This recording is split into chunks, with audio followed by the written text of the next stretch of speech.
Video है। हम पिछली वीडियो में ये देखे थे कि किस प्रकार जेंडर और सेक्स एक दूसरे से अलग है।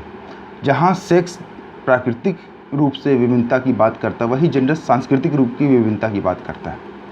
पर दिक्कत वहाँ पे आती है जब हम जेंडर विभिन्नता की, जेंडर असमानता को भी हम प्राकृतिक मान लेते हैं और ये मान लेते हैं कि औरतों की क्षमताएं जन्मजात होती है। औरतों की क्षमताओं के 3-4 प्रकार हमने देखे थे। पहला देखा था कि उनके अंदर जो है भावुकता ज़्यादा होती है, फिर देखा था कि वो बहुत शर्मीली होती हैं, फिर देखा था कि वो कमज़ोर होती हैं, फिर देखा था कि उनके अंदर केयरिंग करने की क्षमता ज़्यादा होती है। और पुरुषों के अंदर देखा था कि वो तर्कशील होते हैं, बलवान होते हैं, वो जल्दी से समस्याओं से भागते नहीं हैं। इस तरीके की क्षमताएं उनके अंदर हमने देखी थी और इसी क्षमताओं के आधार पर समाज में हमने विभाजन देखा था कि कार्यों का विभाजन कर दिया गया। यहाँ तक हम पिछली वीडियो में देख चुके थे।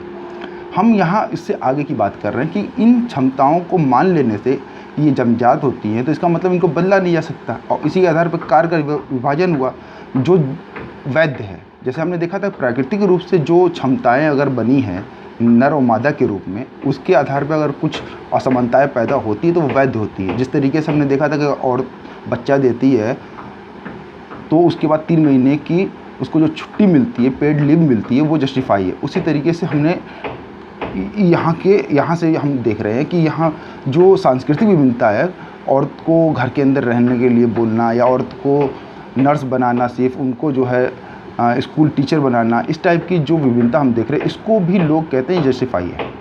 इससे सबसे पहले हम ये देखते हैं कि इस असमानता को मान लेने से समाज में किस तरीके से विभाजन हुआ। उसके बाद हम ये देख लेंगे कि ये जो तर्क है कि क्षमताएं पैदा होती है वो किस तरह गलत है। तो हुआ कैसे? 3-4 जो है इसकी क्षमताओं को मान लेने से कि क्षमताएं जन्मजात होती है, तो 3-4 विभाजन हुआ।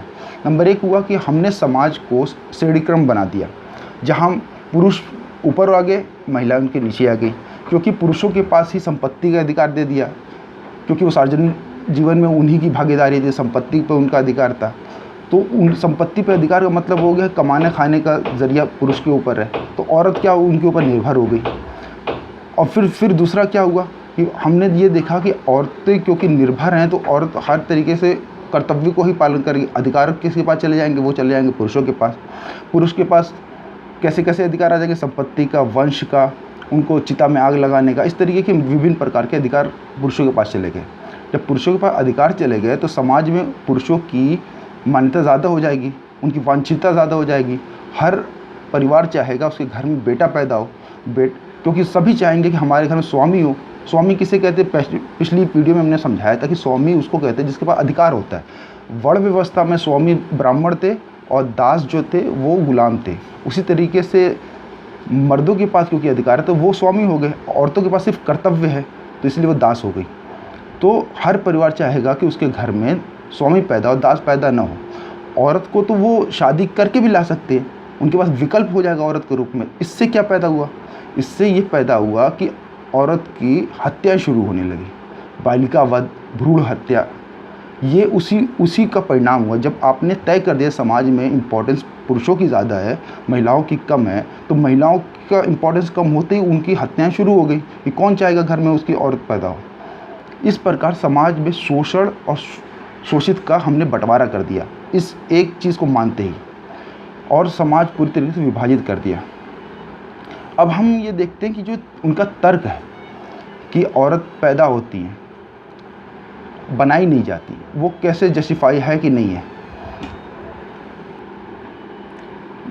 अब हम ये देखते हैं कि जैसे कहा गया था कि औरत बनाई जाती है, पैदा नहीं होती, और इनका तर्क है कि नहीं, औरत भी पैदा होती है। तो अब इनके तर्कों पे देखते हैं कि जैसे ये मानते हैं कि उनके अंदर शर्मीलापन होता है, तो क्या ये जन्मजात होता है? क्या आप 2 बच्चों को अगर देखेंगे, लड़का और लड़की को, तो क्या लड़की बचपन से ही शर्मीली होती है? वो सुसु करके शर्माने लगती है क्या? इस तरीके कुछ विभेद आप देखते हैं।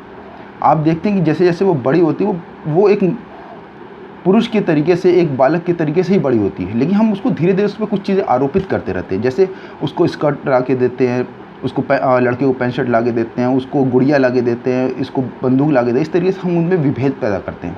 इन विभेदों से क्या होता है? इन विभेदों से हम उनकी 2 अलग प्रकृति बनाते हैं, पुरुष की अलग और महिला की अलग।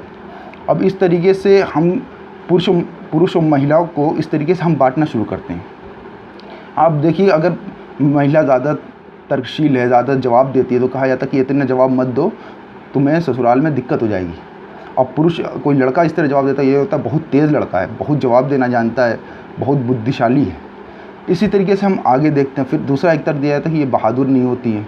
तो आप देखिए, ऐसे हज़ारों एग्जाम्पल है कि वो बहादुर होती है, लेकिन फिर भी उनको सेना में नहीं शामिल किया जाता। ये कहा जाता है कि जो मशीनें हैं, जो टैंक्स हैं, ये नहीं चला पाती हैं, इनके शोल्डर छोटे होते हैं, इनकी हाइट छोटी होती है। अगर यही पैमाना है बहादुरी का, तो अफ्रीका के सारे लोग तो बहादुर होना चाहिए, जबकि अफ्रीका सबसे ज़्यादा गुलाम देशों में गिना जाता है, सबसे ज़्यादा उन पर शोषण हुआ था। और जापान, जहाँ छोटे छोटे लोग हैं, वो पूरी दुनिया पर राज किए एक वक्त में, बहुत से देशों उनके गुलाम थे।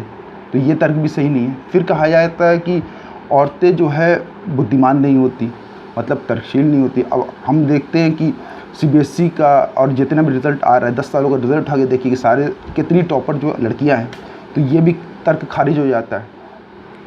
फिर हम देखते हैं कि बुद्धिमानता की होगी, फिर ये होगी कि ये लोग शर्मीली बहादुर नहीं होती, इस पे होगी बात। फिर ये होता है कि सार्वजनिक जीवन पर ज़्यादा बढ़ चढ़ के हिस्सा नहीं लेती। हम मायावती और ममता बनर्जी को देख सकते हैं कि उनसे वो किस तरीके से सार्वजनिक जीवन में बढ़ चढ़ के हिस्सा ले रही हैं। तो इस तरीके से हम देखते हैं कि क्षमताएँ जो है वो जन्मजात नहीं होती हैं। अगर क्षमताएँ जन्मजात होती तो ट्रेनिंग की ज़रूरत क्यों पड़ती? पुरुष को भी ट्रेनिंग की ज़रूरत नहीं पड़ती। सैनिक बनना उनको ऐसे ही भर्ती करा दिया जाता, या इंजीनियर बनना तो ऐसे ही भर्ती करा दिया जाता। ट्रेनिंग से क्षमता का विकास होता है, क्षमता जन्मजात नहीं होती। अगर लड़कियों को भी ट्रेनिंग दे दी जाए तो वो भी, उनके अंदर भी क्षमताएँ आ जाएंगी। तो इस प्रकार हम इन तर्कों का, इस जो सबसे बड़ा तर्क है कि क्षमताएँ जन्मजात होती है, इसको हम खंडन करते हैं। तो अब इसी खंडन से देखिए फिर क्या होगा। फिर ये होगा कि कोई भी समाज में जागरूकता कोई समाधान नहीं होता है, उसकी मानसिकता पर चोट करते ही हम उसको बदल सकते हैं। अगर हमारे यहाँ एक कहावत है कि खेलोगे कूदोगे तो बनोगे ख़राब, पढ़ोगे लिखोगे तो बनोगे नवाब। इसका नतीजा क्या हो कि पूरा भारत जो है खेल कूद में पिछड़ गया। ओलंपिक से लेके आप किसी भी गेम में देखिए, हमारा पदक तालिका में हमारा स्थान क्या होता है। तो ये एक मानसिकता बनती है, मानसिकता से आपका मनोविज्ञान, संस्कृति बनती है, संस्कृति से आपका मनोविज्ञान बनता है, और मनोविज्ञान ही आपकी क्रियाओं को नियंत्रित करता है। अगर आपके दिमाग में ये है कि शिक्षा से ही दूर किया जा सकता है कोई चीज़, तो जितने शिक्षित हैं वो दहेज नहीं लेते, जितने शिक्षित डॉक्टर हैं वो भ्रूण हत्या नहीं करते। भ्रूण हत्या करना, दहेज लेना, इन सब के पीछे एक मानसिकता काम कर रही है, और उसी मानसिकता को पुरुषवादी मानसिकता के रूप में देखा जाता है। अगली वीडियो में हम उसी